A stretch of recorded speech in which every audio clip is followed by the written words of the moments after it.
नमस्कार दोस्तों, जय श्री कृष्णा, जय श्री काली। दोस्तों, मैं हूं आपका होस्ट फ्रेंड कुमार सत्यम। स्वागत करता हूं आपका फिर से मेरे Hindi YouTube channel rude meditation में। दोस्तों, कैसे हैं आप सब? उम्मीद करता हूं खुश होंगे, सुखी होंगे, संपन्न होंगे। दोस्तों, 23 अक्टूबर धनतेरस का दिन है और आप लोग धनतेरस के दिन में बहुत सारी चीजें खरीदते हैं, अपने घर की जरूरत के सामान खरीदते हैं।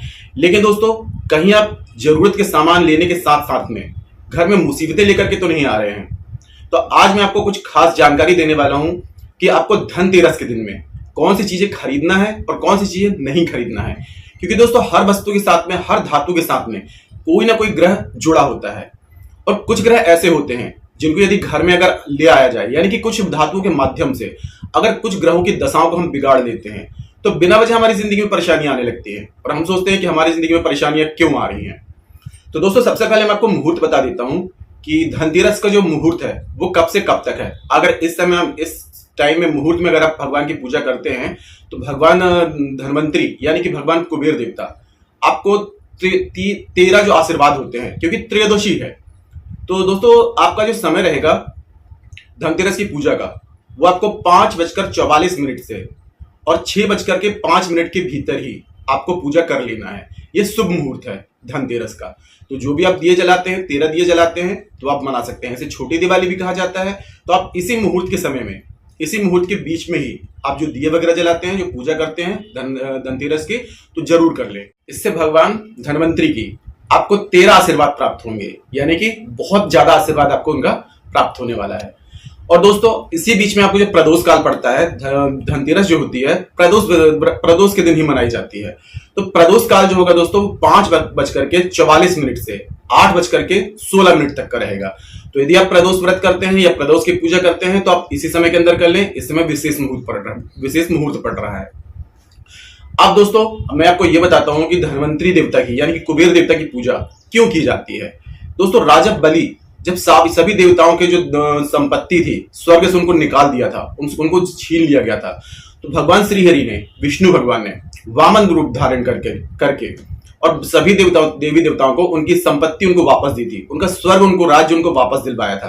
तो इसी उपलक्ष्य में हम त्रयोदशी की पूजा करते हैं। और दूसरी कथा यह भी है दोस्तों कि समुद्र मंथन से भगवान कुबेर जो है, धनवंतरी देवता जो है, इसी दिन इनकी उत्पत्ति हुई थी। इनका जन्म दिवस जो होता है वो त्रयोदशी को मनाया जाता है। तो भगवान धनवंतरी की यानी कुबेर देवता के जन्म दिवस के उपलक्ष्य में हम क्या है, त्रयोदशी को, धनतेरस का जो दिवस मनाते हैं, इस त्योहार को हम मनाते हैं।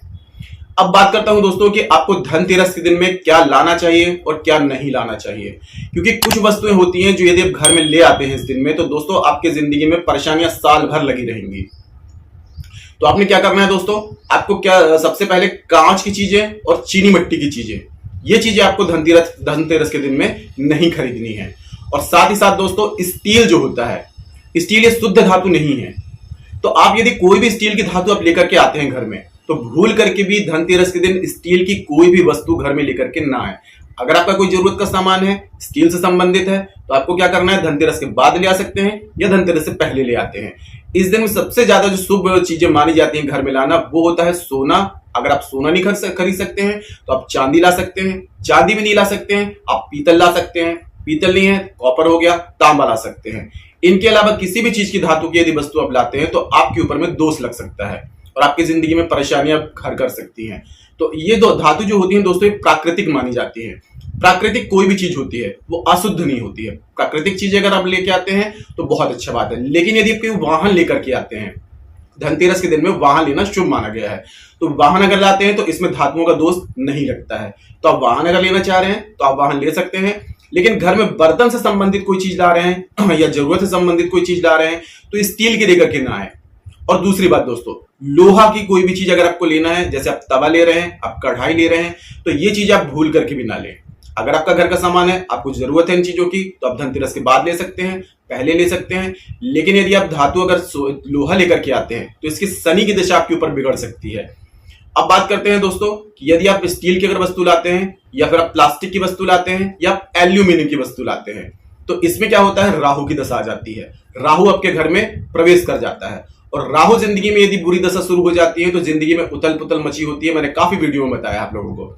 तो भूल करके भी आपको क्या करना है, आपको लोहे स्टील की चीजें घर में इस दिन नहीं लानी है।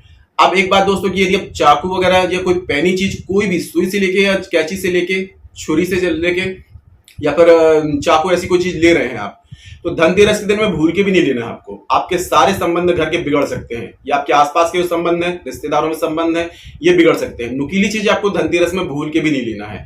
धनतेरस के दिन आपको शुभ चीजें ही लेनी है। आपको चीनी मिट्टी और प्लास्टिक की चीजें भी नहीं लेनी है। एल्यूमिनियम की कोई वस्तु है वो भी आपको नहीं लेनी है, क्योंकि एल्यूमिनियम में भी राहु की दशा मानी जाती है। प्लास्टिक जो है शुद्ध वस्तु नहीं है, प्राकृतिक है लेकिन शुद्ध नहीं है। तो आपको क्या करना है, प्लास्टिक की, जैसे आप खिलौने लेके आ रहे हैं या कोई गिफ्ट लेकर के आ रहे हैं, ऐसी कोई भी चीज आपको धनतेरस के दिन में नहीं लानी है।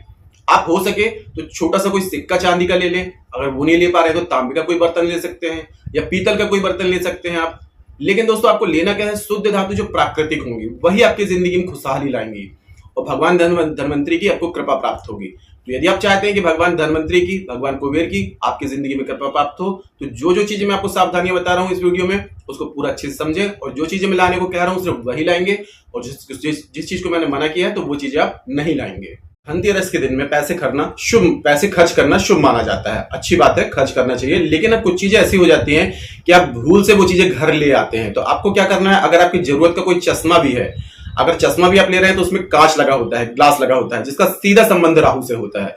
तो यदि आप चश्मा भी खरीद रहे हैं, आप ये सोच करके पैसे खर्च कर रहे हैं कि चलिए आज पैसे खर्च करना है तो हम चश्मा ही ले लेते हैं, तो कांच से बनी चीजें आपको नहीं लेनी है। चीनी मिट्टी, कांच, प्लास्टिक, ये चीजें बिल्कुल आपको भूल के नहीं लेनी है, क्योंकि इसमें राहु की दशा होती है, और राहु का घर में प्रवेश करना मतलब कि जिंदगी में उथल पुथल मचाना।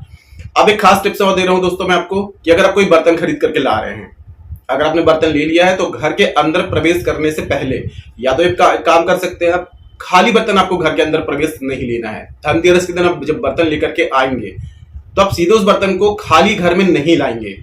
आपको क्या करना है, आप कुछ बैग वगैरह में कुछ चावल या कुछ दाल या फिर कुछ भी चीज, खाने की सामग्री आपको घर से ही लेकर के जब बर्तन लेने आप जाते हैं तो आप पैक करके कोई चीज में, पन्नी वगैरह में, पॉलिथीन में रख लें, और जब घर के अंदर जो आपका मेन डोर होगा जहां से आप एंटर करते हैं, तो वहां लगा के वो चावल वगैरह जो है उस बर्तन में डाल दें। कोई भी बर्तन आपके घर में धनतेरस के दिन में खाली नहीं आना चाहिए। अगर कुछ भी नहीं है तो आप घर के बाहर खड़े हो जाएं और घर के किसी सदस्य को बुला करके कुछ पानी ही डाल दें उसमें। मतलब कि कहने का मतलब है कि बर्तन जो है आपका वो खाली घर के अंदर नहीं आना चाहिए। धनतेरस के दिन यदि आपका बर्तन घर में नया बर्तन आपके खाली आता है, कोरा बर्तन आता है घर में और वो खाली है, तो आपकी जिंदगी में, आपके घर में पूरा साल पैसे की हमेशा बरकत नहीं रहेगी बल्कि परेशानी लगी रहेगी। तो इस बात का विशेष ध्यान दें कि खाली बर्तन आपको घर में प्रवेश नहीं देना है। कुछ भी भर लें, चावल दाल भर लें या पानी भी भर सकते हैं आप, लेकिन भर के ही अंदर प्रवेश कराएं बर्तन को, जो भी नया बर्तन आप लेकर के आएंगे। दोस्तों अगर हो सके तो धनतेरस के दिन में आपको प्लास्टिक के बर्तन, चीनी मिट्टी के बर्तन और एल्यूमिनियम के बर्तन, इनका भी आप उपयोग ना करें, क्योंकि कहा जाता है कि इनमें चिरस्थायित्व नहीं होता है। और एक दिन दोस्तों ये बहुत ही खास होता है जो धनतेरस का होता है, जो धन से संबंधित होता है। तो इस दिन यदि कुछ ग्रहों की दशा बिगड़ जाती है तो जिंदगी में फिर धन का हमेशा अभाव बना रहता है। तो दोस्तों आप लोग कोशिश करें कि धनतेरस के दिन में प्लास्टिक के, चीनी मिट्टी के और कांच के बर्तनों का यूज करने से बचें। हो सके तो सिर्फ एक दिन की बात है, एक दिन बिल्कुल भी यूज ना करें। अब एक बात दोस्तों, कि अगर आप कोई काले रंग की वस्तु अगर धनतेरस के दिन में खरीद रहे हैं तो इन चीजों को खरीदने से भी आपको बचना है। काले रंग की कोई भी वस्तु आपको घर नहीं लानी है। कोई भी चीज आपको काले रंग की ना खरीदना है और ना ही घर में प्रवेश कराना है। धनतेरस जो होता है वो शुभता का प्रतीक होता है, और धनतेरस जो होता है धन का प्रतीक होता है। यानी कि इस दिन धन को खर्च किया जाता है, और भगवान धनवंतरी की विशेष कृपा प्राप्त करने के लिए हम आज के दिन यानी कि धनतेरस के दिन धन को खर्च करते हैं ताकि हमारे धन में बढ़ोतरी हो। तो इस दिन आपको दोस्तों मिलावटी चीजें खरीदने से भी बचना पड़ेगा। जो अशुद्ध चीजें होती हैं, जो मिलावटी चीज होती हैं, इसमें घी आ सकता है, बटर आ सकता है, तेल आ सकता है। तो मिलावटी चीजें भी आपको खरीदने से इस दिन आपको बचना है, क्योंकि मिलावटी चीजें जब घर में आती हैं तो अशुभता घर में आती है। साथ ही साथ ज्वेलरी अगर आप ले रहे हैं तो ज्वेलरी में काफी लोग क्या करते हैं, धनतेरस के दिन में आर्टिफिशियल जो बेंटेक्स वगैरह की होती हैं ये ज्वेलरी उठा लेते हैं। लेकिन आपको पता होना चाहिए दोस्तों कि इसमें विशेष प्रकार की कई प्रकार की धातुएं मिक्स होती हैं, जिसमें कई ग्रहों की अशुभ दशाएं चल रही होती हैं। तो अगर आप धनतेरस के दिन में अगर आर्टिफिशियल ज्वेलरी वगैरह, नकली ज्वेलरी अगर आप लेकर के आ रहे हैं तो इसको खरीदने से भी आपको बचना है, क्योंकि इससे हो सकता है कि आपके घर में अशुभता प्रवेश कर जाए और धन संबंधित परेशानी आपकी जिंदगी में हमेशा के लिए बनी रहे। तो कोशिश करें कि धनतेरस के दिन में कोई भी ऐसी चीज ना खरीदें जो मिलावटी हो। उसमें ज्वेलरी भी हो सकती है, खाने पीने की वस्तुएं भी हो सकती हैं। इन चीजों से खरीदने से भी आपको विशेष रूप से ध्यान देना है। बात करते हैं दोस्तों कि जो आपको अब ये तो मैंने आपको बता दिया कि जो आपको नहीं खरीदनी थी, लेकिन अब ऐसी कौन सी वस्तुएं आप खरीदें जिससे कि मां लक्ष्मी की और भगवान धनवंतरी भगवान कुबेर की आपको कृपा प्राप्त हो। तो इस दिन आप क्या कर सकते हैं, कुमकुम, जो कुमकुम होता है ये विशेष रूप से शुभ माना जाता है, तो इस दिन आपको कुमकुम जरूर खरीदना है।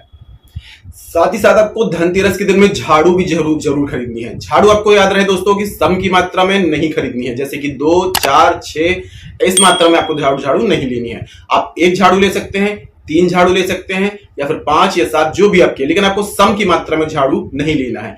लेकिन झाड़ू आपको धनतेरस के दिन में जरूर लेना है, क्योंकि इससे मां लक्ष्मी का आपके घर में प्रवेश हो जाएगा। और जब झाड़ू आप लेकर के आएंगे दोस्तों, तो आपको इसको झाड़ू को सीधे यूज नहीं करना है। आपको सबसे पहले पूजा स्थान में या जहां भी आपके शुभ स्थान है, पवित्र स्थान है, वहां पर इनको रख करके विधिवत उनका पूजन करें। पूरी श्रद्धा भाव से जल छिड़कें, उसके बाद तिलक करें, और उनके जो ऊपर जो पकड़ने वाला हैंडल होता है वहां पर एक कलावा, या तो सफेद रंग का बांधेंगे तो ज्यादा बेस्ट है, नहीं तो आप लाल रंग का भी बांध सकते हैं।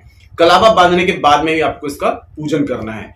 इस दिन दोस्तों आपको केसर जरूर खरीदना है। केसर जरा सी मात्रा में खरीद लें, ज्यादा नहीं तो 20-30 रुपए की 2-4 दाने भी हों, लेकिन केसर आपको लेकर के आना है। केसर जो होती है मां लक्ष्मी को बहुत प्रिय होती है, तो केसर, कुमकुम, झाड़ू और मां लक्ष्मी के पद चिन्ह, ये भी आपको जरूर विशेष रूप से आपको लेकर के आना है। इस दिन ये जो भी शुभ चीजें होती हैं दोस्तों, स्वास्तिक वगैरह हो गया पीतल का या तांबा का, ये भी आप परचेस करके ला सकते हैं, क्योंकि ये शुभ होते हैं दोस्तों। तो आपको धनतेरस के दिन में ये पद चिन्ह वगैरह या स्वास्तिक वगैरह या ओम का चिन्ह होता है, ये चीज आपको विशेष रूप से घर में लेकर के आना है। या फिर जो सिक्का होता है जिसमें गणेश भगवान और लक्ष्मी जी होते हैं, ये भी आप ला सकते हैं। चांदी का भी ला सकते हैं, पीतल का भी ला सकते हैं, या तांबे का भी ला सकते हैं। ये चीज आपको और लेकर के आनी है धनतेरस के दिन में। आपको बतासा, बतासा जो होता है मां लक्ष्मी का प्रिय भोग है, तो आपको क्या करना है, बतासा आपको लेकर के आना है। अगर आप 21 की मात्रा में लेकर के आते हैं तो ज्यादा अच्छा रहेगा। आप धनतेरस के दिन में 21 की मात्रा में बतासे जरूर लेकर के आए। आप दुकान में जाके और 21 जो बतासे होते हैं उनको लेकर के आना है, लेकिन इसमें भी एक सावधानी रखनी है। आपको कलरफुल, मार्केट में कलरफुल बतासे भी मिलते हैं, बहुत से रंगों में मिलते हैं, तो आपको रंग बिरंगे वाले बतासे नहीं लेने हैं। आपको जो मां लक्ष्मी को जो चढ़ाना है धनतेरस के दिन में, वो सफेद बतासा ही लेना है। वो बतासा दोस्तों आपको याद रहे कि वो साइड से जो कुछ किनारी वगैरह टूट जाती हैं तो वो टूटी ना हो। आपको ये चीज विशेष ध्यान देनी है। आप बिल्कुल साबुत अच्छे से सुंदर से दिख रहे हो, ऐसे 21 बतासे आपको धनतेरस के दिन में मां लक्ष्मी को अर्पित करने हैं। साथ ही साथ दोस्तों आपको धनतेरस के दिन में बतासे खरीदने ही है दोस्तों, बहुत शुभ माने जाते हैं। और साथ में आपको धनिया के जो बीज होते हैं ये भी आपको लेकर के आने हैं, और इनको क्या करना है, आपको एक किसी भी बर्तन में लेकर के मिट्टी के पात्र में आपको मां लक्ष्मी को अर्पित करने हैं। इससे भी घर में धन की बरकत होती है। और धनतेरस मां लक्ष्मी का विशेष त्योहार है, जिसमें मां लक्ष्मी को हम लोग आगमन निमंत्रण देते हैं। एक बात और याद आई मुझे दोस्तों कि आपको झाड़ू जो है, आपको झाड़ू भी देख करके ही लेनी है। आपको क्या करना है, फूल वाली या फिर जो मतलब जिसमें सीखें होती हैं, जो कड़ी झाड़ू होती है, वैसी झाड़ू आपको लेकर के नहीं आना है। आपको अपने घर में आपको सूखे जो फूल वाली झाड़ू होती है, सॉफ्ट झाड़ू होती है, वो लेकर के आना है, क्योंकि मां लक्ष्मी का विशेष प्रतीक माना जाता है झाड़ू को। तो झाड़ू जैसी लेकर के आएंगे वैसी फल आपकी जिंदगी में आपको प्राप्त होगा। तो आपको झाड़ू जो लानी है, फूल वाली लानी है और सॉफ्ट वाली लानी है। आपको जो कांटे वाली जो होती है वैसी झाड़ू आपको लेकर के नहीं आनी है। तो धनतेरस में दोस्तों इन सावधानियों को विशेष रूप से आप बरतें, और जो जो चीजें मैंने आपको बताया है उसी प्रकार से लेकर के आए, तो इससे आपके साल भर आपकी जिंदगी में बरकत बनी रहेगी, खुशियां बनी रहेंगी।